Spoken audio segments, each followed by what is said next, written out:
We've been talking a little bit about increased right-wing terrorism recently and terrorism within the U.S. as opposed to coming from outside. The man who was arrested with 2 guns and about 100 rounds of ammunition near the Capitol during President Obama's healthcare speech a couple months back, it turns out he was an employee of not Halliburton, not a health insurance company, not of the New York Yankees, but of George W. Bush. This guy was an employee of the George W. Bush White House. Now, the arrest of the man, whose name is Joshua Bowman, was widely reported at the time, but it was not mentioned what his previous employment was. For several years, he worked in the executive office of the president, dealing with tech issues. So he wasn't an advisor of President Bush, but when you're part of the executive office, it certainly is a certain amount of security clearance just to be working that closely to the president. I get it. He's an IT guy, it sounds like. No mention of that in the news. Maybe it just wasn't known at the time, but interesting. Yeah, I'm sure it was just something they didn't bother to dig up. They being the White House, or they being the media? The media once this happened, yeah. So 2 guns and hundreds of rounds of ammunition. Also recently, we've had the Tiller killer, Scott Rader, who murdered abortion doctor George Tiller in Kansas. The Holocaust Museum shooting, where it was James Von Brunn, I think was his name. Something like that. The guy was in his 80s, was he not? 80-year-old guy kills a security guard. And I guess he was on stormfront.org, the white supremacist website, and he was involved in a bunch of weird writings, and who knows what the guy's up to. Also significantly increased death threats against Barack Obama as compared to George W. Bush.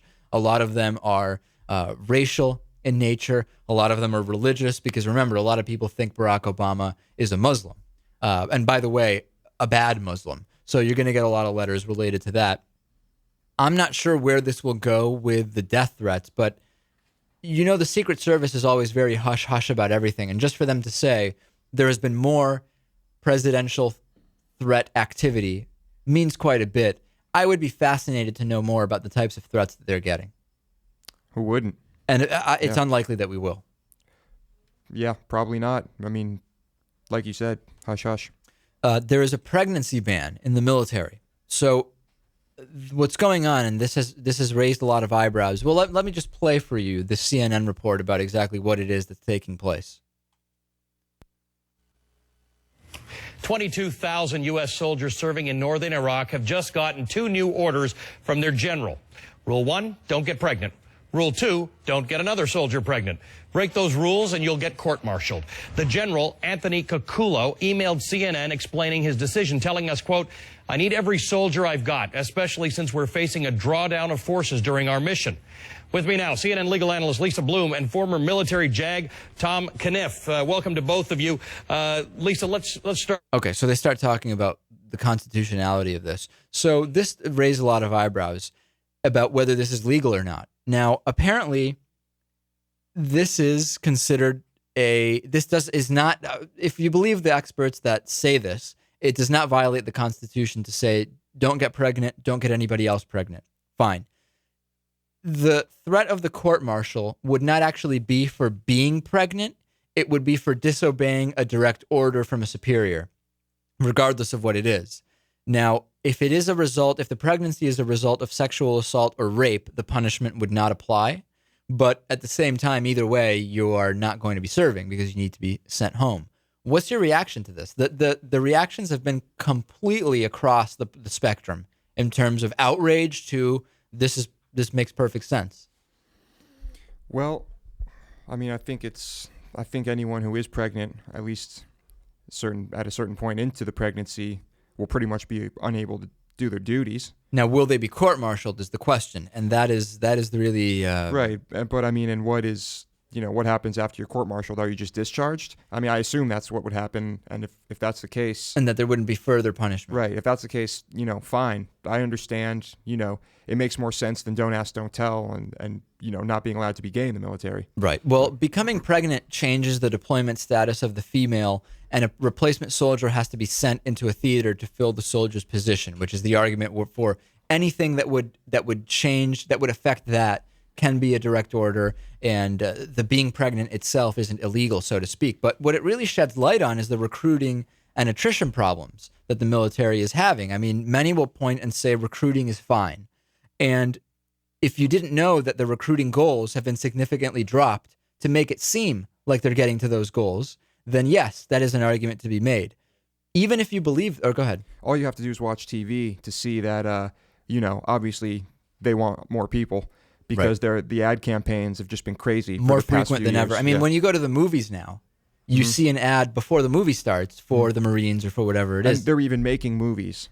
They're even the military is funding movies just to glorify, being in the Army, being in the Marines. Right. And so, you're seeing that too. Now, the thing is, even if you believe that the recruiting was fine, it doesn't address how many people are choosing to exit the military, not re-up, not stay in. So there are some problems. Believe you me, and not just me. I mean, I don't know anything presumably, but from what we've been reading and what we've been seeing from people who do know, there are problems. A quick note about the 2010 election. According to the New York Daily News, Rudy Giuliani is announcing that he's not running for governor. He's not running for U.S. Senator or anything else next year, 2010. This still does not address, and he has been choosing not to address, whether he would run for president again in 2012. A few new rules for planes and disasters on trains. The Long Island Railroad has apologized to riders who were stranded on a train during the snowstorm early Sunday morning. They were on there for 6 hours in some cases. If the trains were running normally, this would not have happened, but one train was stranded with no power. 6 hours. There was no bathroom except for one which was flooded. It was the biggest concern to most people.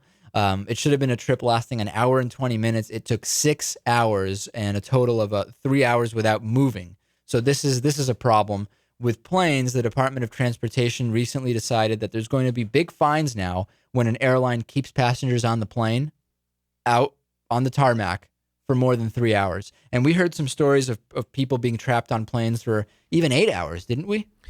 There was a story recently where I think the sewage system flooded on a plane, and for, quote, security reasons, they kept the people on the plane for several hours, basically sitting in filth. Right. And there were like infants on the plane, everything. The charge now is if there's more than 3 hours without an opportunity to go back to the terminal, that's the main thing. So I think that the count starts the moment the door is closed.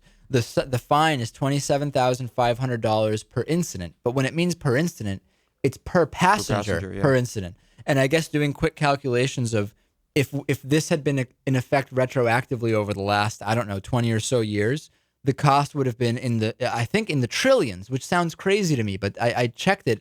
Several sources say that if this had been going on. So this is going to be a big deal for airlines, certainly much more than they would make on one flight.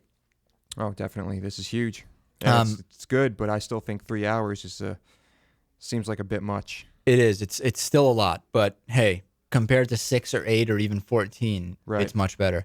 That's all that we have this week on Midweek Politics. We'll be back next week with plenty more. It'll be the last show of the year. Please visit midweekpolitics.com, sign up for our newsletter, and also check out our YouTube channel, youtube.com/midweekpolitics. Thanks for listening, and we'll be back next week.